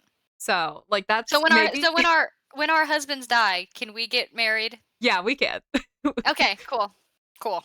Are we gonna say That "till works death do for us part"? because yeah, we no. I want to be your friend next time too if there's reincarnation. Damn it. Maybe we'll be sisters next time. I was gonna say, or we end up in a quadruple. So question 11 is where I skip down to. Okay, mine aren't numbered, so Okay, question 11 is what is the best compliment a stranger has ever given you? I can give you the weirdest compliment I've ever gotten from a stranger, which was go they go ahead. told me that they loved my redneck hillbilly my redneck hillbilly drag queen accent, Oh, wow. You don't even have one. and that confused me. I'm confused too. Um, and Dennis thinks it was because I had been with my dad, and you can vouch for this, that if I've been around my dad, I pick up on his Yeah. twang. So I think that I had been talking to my dad that day or because this is when I lived in Bloomington, and I was doing a TikTok live, And and somebody said that on TikTok. that was something that they left as a as a comment, and I was like, "Is that a compliment or an insult?" I mean, I'm choosing to take it as a compliment, but what the fuck does that mean? Uh, I don't get a lot of compliments from strangers, and I think it's because I have a resting bitch face. I think people are probably a bit afraid to talk to me. But I will say people do routinely, like even just we went to Walmart today, me and my son. And this couple walked by and the lady went, "You're just the cutest thing in the world" to him. So I take that as a compliment because I made him. Yeah, I would take that as a compliment. I don't really get a lot of compliments because I look kind of bitchy. But he gets a lot of compliments. Did you ever get strange compliments when you were waiting tables? Yeah, sometimes, but I don't really remember what they were. I had one guy, and it was a Sunday, and me and you were the only 2 hosts when we were supposed to have a third because they didn't come in and it Right, wasn't our right. normal third, and so it Mm. was me and you busting our asses, and a guy came up to me and was just like, "Hey, I just wanna let you know that, like, I think it's so gorgeous how confidently you carry yourself." Now, mind you It's that this nice. guy was, like, at least in his 30s and I was 16, and I was Wow. like, "Thanks." I'm uncomfortable. Uh, I did have a lady ask me if I was old enough to have a job recently while I Really? was working. That made me feel pretty good. I guess that wasn't really a compliment, but I was like, "Yeah?"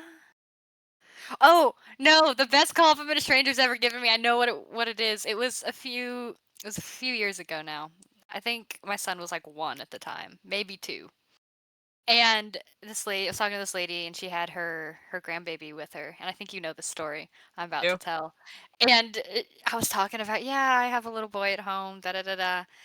And I don't remember if I said he's 2. Maybe he might have even been older than that, I'm not sure. And she looks me dead in the eyes, and she, like, goes, "Was it hard being a teen mom?" I said, "What?"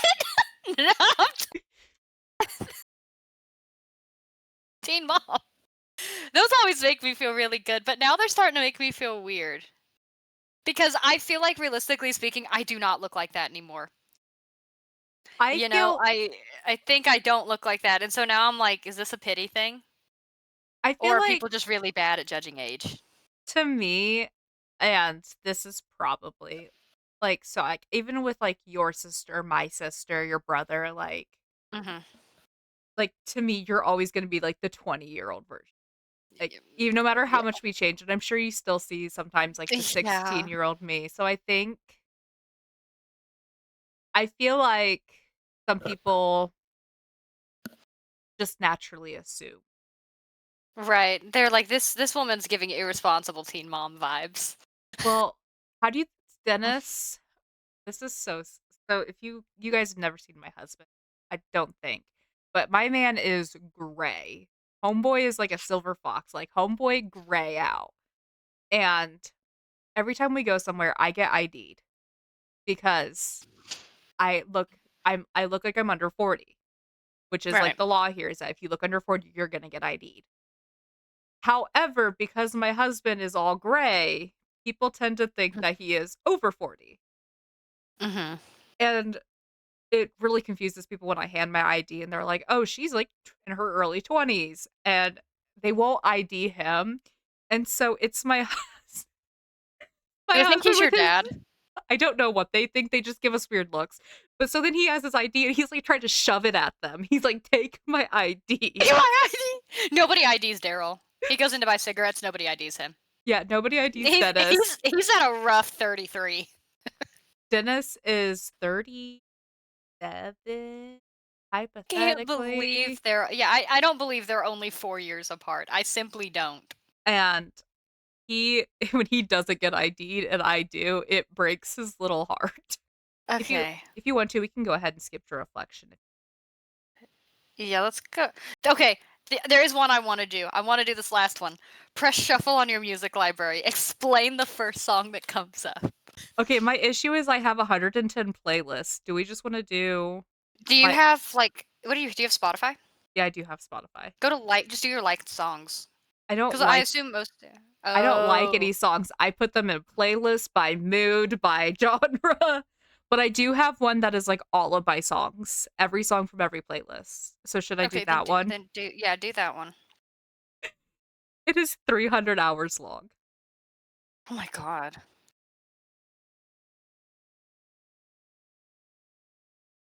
My thing is slow.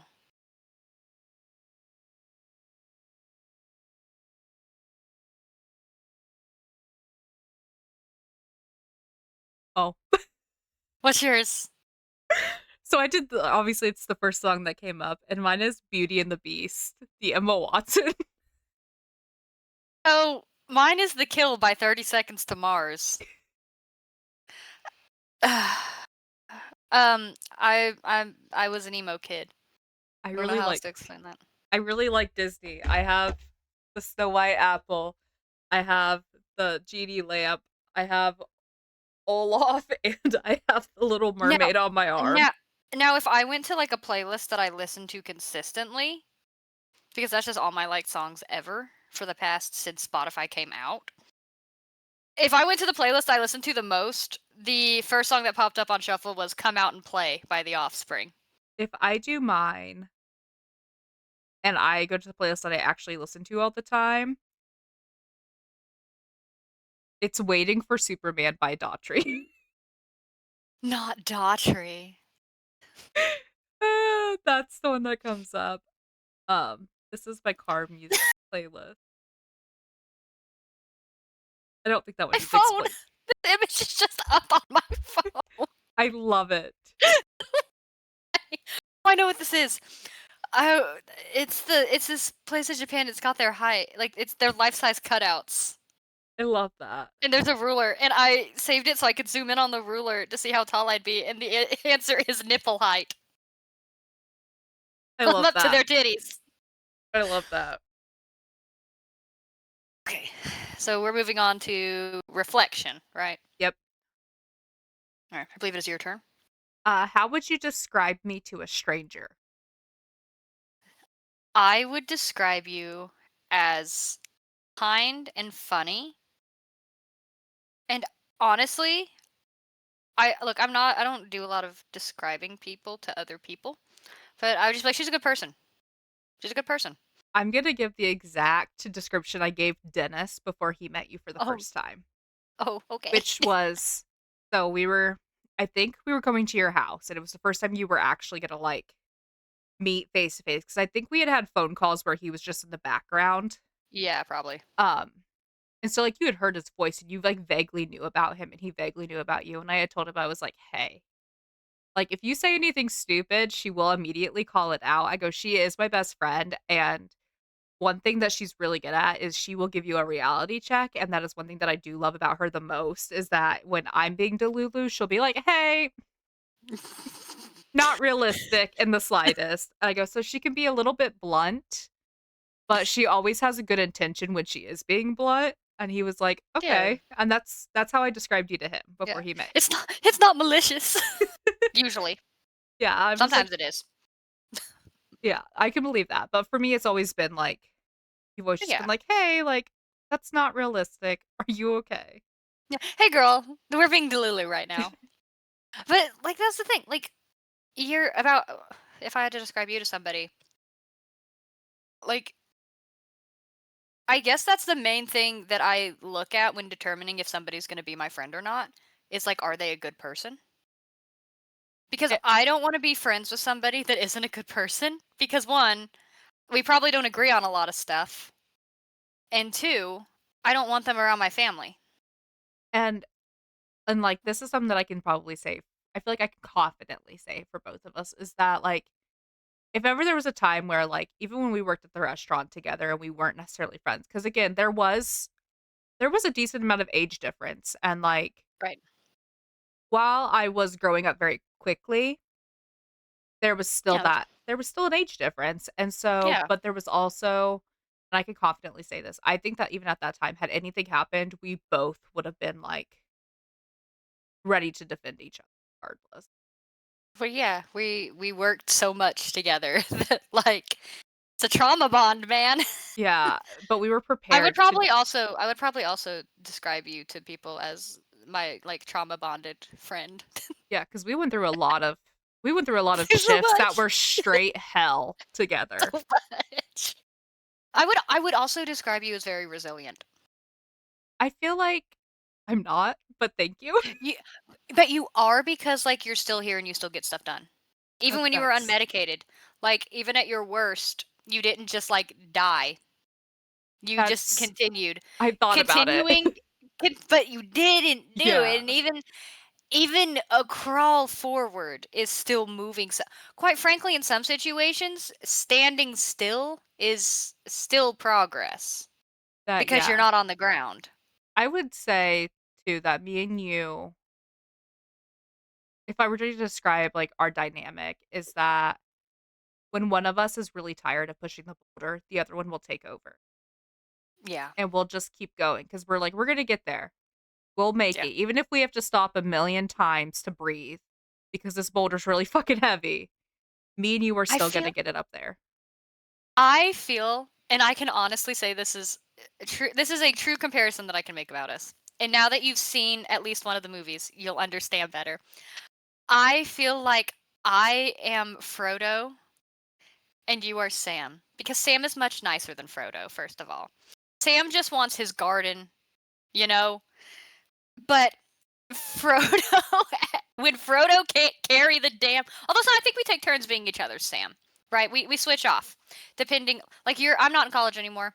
You are. I may have to be your Sam. You know, I can't write this essay for you, Sage, but I can proofread it.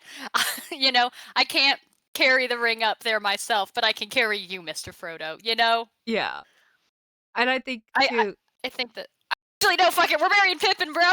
we really are, I'm and trying to get emotional, and then I realized I was completely wrong. Like, we're marrying Pippin. I think that me and you just know, like, there's a lot of nonverbal communication that goes on, and me and you are very quick to realize, like, I know there are times where you can tell when I'm really struggling and, like, we'll, like we just have, like, a lot of nonverbal cues to each other that I think that is also another reason for us that we have such a wonderful relationship with each other and Yeah. that because not like that we're reading like forcing each other to read between the lines, but there are times where we both want to be superwoman. We both want to do everything that needs to be done, but there's also a lot of things that go on under the surface that we know very well because we've been by each other's sides. There were times where even when we didn't talk for months and then would, like, you could tell how the other one was doing by the tone of their voice, by the way that they were holding themselves. Like, we've learned all of these little nonverbal cues from each other too that I think really, like, helped our friendship in ways that I don't think a lot of other people have with so-called friends. Well, I think part of it too is just the environment we became friends in too, and the sheer amount of like, I mean, we were both working like 7 days a week, open to close, basically, Yep. like all day, every day. We were just with each other, even before we were friends. Before we were even friends, we could probably tell if the other one was pissed off and not saying. You're good now, I think. You're just blurry. Okay, okay, yeah, I'm looking a little blurry on my end, but I haven't been frozen the whole time, which is weird. Okay, uh, if let's skip some of these since we're starting to freeze. All right. What parts of yourself do you see in me? I think I see the wanting to be superwoman, the wanting to do a million things. Um, but I also feel like I see the version of you or like the version of me who sits there at the end of the day when like I don't complete things or like when you don't complete things is how I am where it's like, well, I could have done this and then you run through all the reasons that you couldn't and why you couldn't and just like that like a little bit of a spiral. Mhm. And I think I see that. I sometimes, actually quite often, see a younger version of myself in you. Because obviously I'm 4 years older than you. So sometimes I'm like, oh God, I was exactly like that. you know? Um, I think we have a lot of similar personality traits at the end of the day, and that's probably why our friendship works. The only difference is a 4-year age gap, and so just based on that alone, sometimes I'm like, oh man, that's something I would have done, would have done 4 years ago. Yeah, I think there are definitely times where we like, there are things that, like, I've done where I've looked back and been like, "Oh, I remember when Megan did something similar." And so just so you know, this is you in 4 years. You're gonna be Watch white. watch me have, like, 12 kids in 4 years. Do you hear what I said? Or did I cut out? I think you cut out. I said you're gonna be white. Hey, I might. I'm not getting out as much as I would like to. I keep telling myself I need to work on my tan, and while standing in the cemetery today, I was like, "Wow." First of all, my thing said it was supposed to be 60 degrees. Why am I absolutely burning right now? Right. Um, let's just let's just go ahead and skip to that last one, and then we can call it a day since we're saying. Um, so what do you think our most important similarity is? I think our morals. I can agree with that. I feel like we do have very similar morals and things that we while we have some differences in things that we value per se, I feel like for the most part every day it's just to do our best and to support our families to the best of our ability. And I think you and I, like I said, more to me, morals are something that if you have similar morals, no matter how different your personalities are or how different your life circumstances are, you can get along. You can be friends with that person because you and I both get outraged by the same things. You and I both believe in protecting children. You and I both believe in protecting people with special needs, the more vulnerable members of our communities. You know, we both just believe we may not always align completely politically, but you don't have to because I think a lot of our morals are rooted in compassion for other people. I could agree with that. Yeah.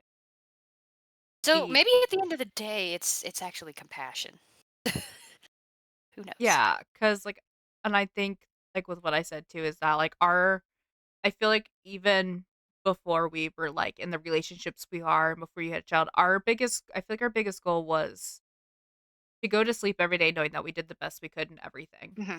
And like some days we didn't always do the best, but we were that was our goal Right. was try to be nice to everyone regardless of what was going on and trying to just do the best that we could emotionally and physically in our job and our personal lives. Like Right. I And you and I are both very family first people.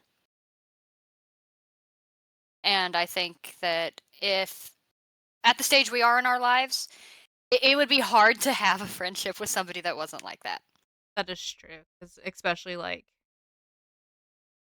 and I think this really like shown too like whenever you did your like when you announced to me that you were expecting, like I feel like that was the moment for us that fully clicked because even after, like, I think that I gave you a couple of days just to, like, get home and, like, settle, like, I checked on you as much as I could, but I wanted to make sure that you were settled before I came, and, like, me and you immediately went into this cycle of being I immediately went into, like, the, "Hey, are you okay? Do you need anything? Let me help you in any way possible," because, like, at that point, you were basically family, and you are basically a sister to me, and Yeah. I I think tell people that's what I tell people. I'm like, Sage is basically my sister.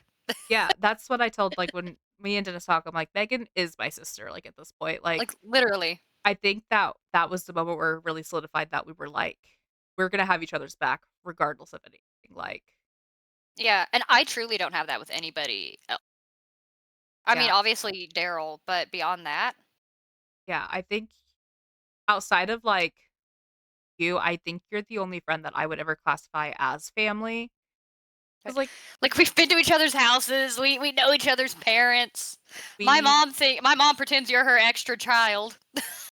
like, the other when we were talking, I think it was after we recorded the episode, we were talking about, the video clip of, like, mothers being like, "Oh" I wouldn't kill for my child. We were talking about being angry Mhm. about that. My mom goes, "If you and Megan if you guys disappeared off the face of the earth," she's like, "Me," and she started naming your parents' names, which I Yeah. didn't even know she knew your Yeah. parents' names, and she's like, "The level of which we would be in the trenches looking for you 2." Yeah, I was no, like, if something listen, Sage, if you ever go missing, you're not gonna be no MMIW. "No, the My level of." mom's not letting that happen either. Yeah, like, Your dad we talked about this before, your dad has the resourcefulness. Your mom's got determination. My parents got the money and the white privilege. We're getting this done. yeah, so my mom was just like she's like, "The level of which if anything happened to you girls, the level of which all 4 of us would be, like, Yeah. ready to, like, Yeah. go in swinging," and I was like, I really think I that genuinely shows. sometimes sometimes when I'm talking to your dad, I'm like, "What are you doing, dad?" Like, if I see him in public, like, "Hey, dad." Yeah, he I feel weird calling him Mike. especially, like, there are times where, like, when I call her, like, to me, your mom is just mom. When you and I've noticed that when you and I text, we don't say, "How's your mom?" or "How's your dad?" We'll go, "How's mom? How's dad?" Yeah. Like, just because it's been almost 10 years now that we have known each other and each other's Yeah. parents, like, They know my kid. Not a lot of people know my kid that your well. your kids napped in my dad's bed That's why I know what your dad's room looks like. He's taking a nap in there. numerous times. While your dad has, like, some random YouTube video on. My dad just plays music to put your son to sleep. He's like, he's listening to traditional music. I'm like, "Traditional for who?" My dad's playing, like, Appalachian dulcimer Yeah. music, and your son's Yeah. passed out. He still likes dulcimer music, by the way. I believe that, as much as my dad lulled your child to sleep. Yeah. Yeah. One time he slept. God. But that's how deep the friendship goes, y'all. And I feel like this was a good little episode, 1, to let you guys know a little bit more about us, and 2, like, I feel like we didn't give that much information of ourselves away, and you guys just got to know us a little bit deeper. And I think what's really important is that Sage and I have this podcast. You know, one, we're both interested in this kind of stuff, and it's fun to research it, and it's fun to tell somebody about it. But two, we live so far away, we don't get to see each other. This is our little friendship time. Yeah. And our like I liked the fact that we did this because we haven't really done anything like this before. The last time we did something like this was just talking about the season that we'd Yeah. done. And I think that since our podcast is founded on our friendship, it's nice for the viewers and listeners to be able to kind of get a deeper look at that. Yeah, and maybe it gives you some effort to look into your friendships and how you can grow them more, because Or if our they friend suck. yeah. Like, I'm gonna be honest, our friendship hasn't always looked like this. Our No, it's friendship grown. has been through a lot of trials and tribulations, Hmm. and we finally have reached an area where we are like this. And Yeah. maybe you're at the stage where we were at the beginning where we weren't necessarily friends. Like, again, there was an age difference and the maturity was a lot different. So, like, let you teach learn something from us and let us. Not that we're perfect and know everything, but I do think we have one thing figured out, and it may be our friendship. Yeah. We may not Not know su- anything else. yeah, not sure about anything else, but We've worked hard to be here. yeah. And you know what? Relationships of any kind are work. Yeah. They are. There's And that's why so many relationships, friendships, and otherwise fail. People yeah. don't think of them as work. They're supposed to just be easy or whatever, and they're not. No. You we quickly learned that friendship was a two-way street. If Hmm. only one of us was checking on the other one. Now, like, if we knew each other were going through hard things, that was different. But it Right. took a lot of us figuring out, I feel like, especially on my end, that I couldn't just have someone only checking on me. I also needed to check on them. Now that kind of thing comes with maturity, though. Yeah. But yeah, I mean, and that's not to say that like if any relationship you have, whether it's a friendship or a romantic relationship or a familial relationship, like it shouldn't be hard. But there are going to be hard things that pop up that you have to deal with in any kind of relationship, whether it be a disagreement, a life circumstance, what have you. The relationship itself isn't supposed to be hard, but there will be things that happen in it that are hard to deal with. And we've had ours. And you're We going to do have definitely have ours. yours. And it really working through it and actually communicating. Communication's a big thing Mhm. when it comes to friendships, even just relationships in general, Mhm. whether it's between parents, between friends, between your boyfriend, girlfriend, it doesn't matter. Communication's a big thing. Yeah, Um, look, I have one failed marriage under my belt, okay? So I've learned a thing or two in my time. um, like when here's a good example though about communication is me and my husband were fairly certain that we were going to get a divorce when we moved here. And not because we hated each other, but because we had to get a California King mattress up some very narrow stairs. And we are prior to this, we were not great communicators.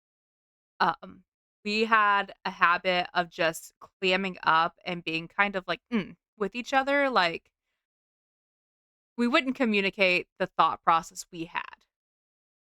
And so when the other person would deter from what we wanted them to do, but we weren't communicating, we would have little tiffs. Yeah. And so when we were getting ready to get this mattress upstairs, I was like, "This is gonna end in a divorce. That's what this is gonna be a divorce by the end." And we decided in that moment that we were going to work on communication, and we got the mattress upstairs by folding it in half with ratchet straps and Hey, bringing it up the stairs, and that if worked. yeah, it's surprising the things that drive you to that. But the other thing I'll say about relationships is that they are a commitment. And I don't just mean that in like, oh, you're making a commitment. Like you no, you have to actively in a friendship, you have to actively make the commitment, every day. Not maybe not every day for a friendship, but you have to like every so often go back and say, okay, I want to be friends with this person, so I need to make sure that I'm doing these things. Especially if you haven't seen each other or talked for a while. It is a permanent commitment and you have to recommit yourself to it every so often. Like something hard, your friend goes through a hard patch. You have to recommit to being their friend and saying, I am going to do what I need to do here. In a marriage, a marriage they're always standing in front of the exact spot you need to be. So you have to recommit every day that you won't kill them Yep. for standing there for an extended period of time. But that's the thing. Marriage, there's a lot of temptation out there. There's a lot of people that don't care that you're married. You got to recommit every single day. This is the person I'm going to be with. I'm going to be no matter who comes up to me, no matter what they do, no matter what happens today. I will come home at the end of the day faithful to my partner, and I love my partner and all that stuff. I know that sounds weird. Like maybe there's somebody there's not anybody flirting with me. I want to make that clear in case Daryl ever listens to this. I'm just saying, when you go out into the world, things are a certain way. And you have to commit to saying, no, I want to be with this person forever.